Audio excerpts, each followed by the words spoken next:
Today we're going to be making rosemary potatoes, so you will need 3 potatoes, 1 shallot, 1 garlic clove,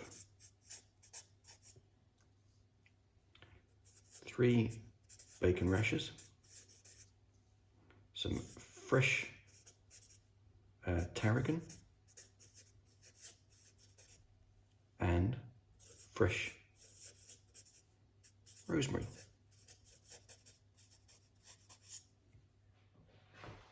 Hey, today we're going to be making rosemary potatoes, which is a little side dish to go with your meal, your dinner party. It goes very well with like a meat dish that's got like a sauce with it.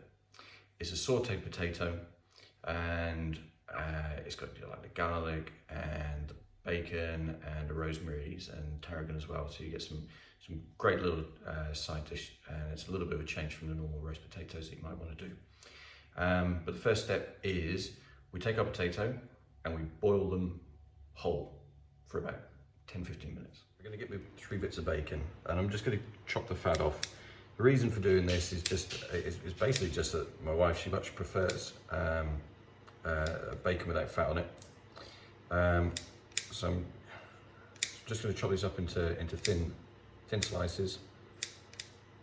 The other thing about leaving the bacon, the fat off the bacon, is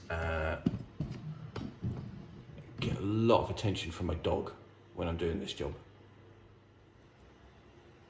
Good girl. So the nice thing about this recipe is that you can do a lot of prepping ahead of time. When you're cooking for a dinner party, obviously you're gonna have to spend some time in the kitchen, but what you don't want to do is you don't want to spend all the time in your kitchen. So it's nice that you can do a lot of the preparation ahead of time, and then you can spend some time with your guests. So all I'm going to do with this is I'm just going to slice them. I don't need to dice them thin. There's a lot of places where you can get fresh tarragon from now. If you can use it, if you can get it, use it. If you can only get dry tarragon, then that's absolutely fine.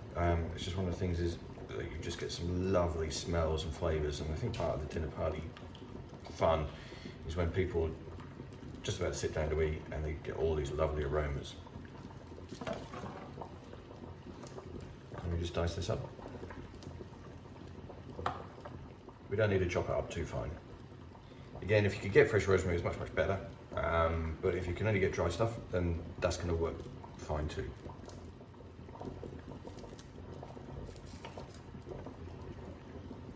There's no need to chop this bit up. Okay, so it's been about another 3-4 minutes, yeah, and that's going in quite nicely. So we just take them off the boil, and we'll just leave them to cool down until we're ready to go to the next stage.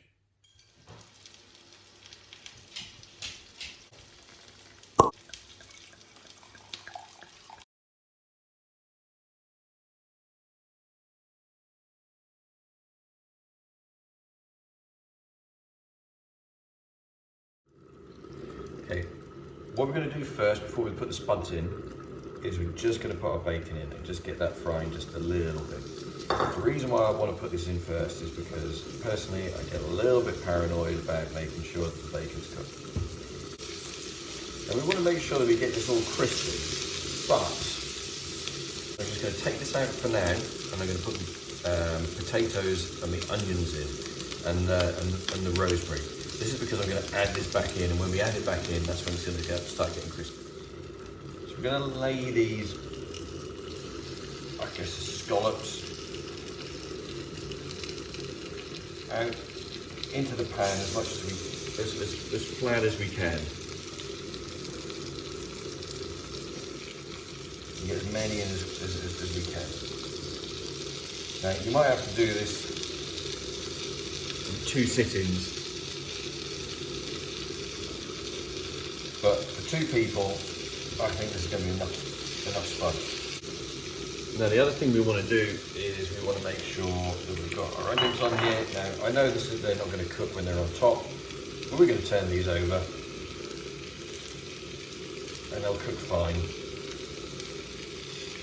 even if they're not cooking straight away.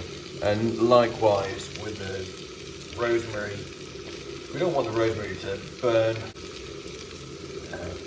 We put it on top now, and we're going to start getting some sort of infusing of the flavours and so on, and then it'll turn out pretty good.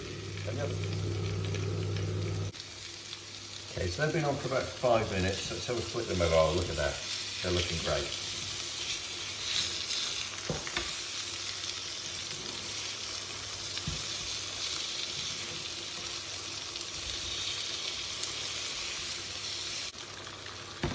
So they're looking pretty good. You've probably seen that some of them are a little bit more cooked than others. You can see now I've turned it over, and now we've put the bacon back in there as well. Now, okay, so what I've done now is they're all cooked. I've given it a good old shuffle around, and now I've taken the heat off. I'm just going to stir in the tarragon, because one of the risks that we have is that it burns. We don't want that. We want a nice, lovely, rich green look to this, which is what we'll get.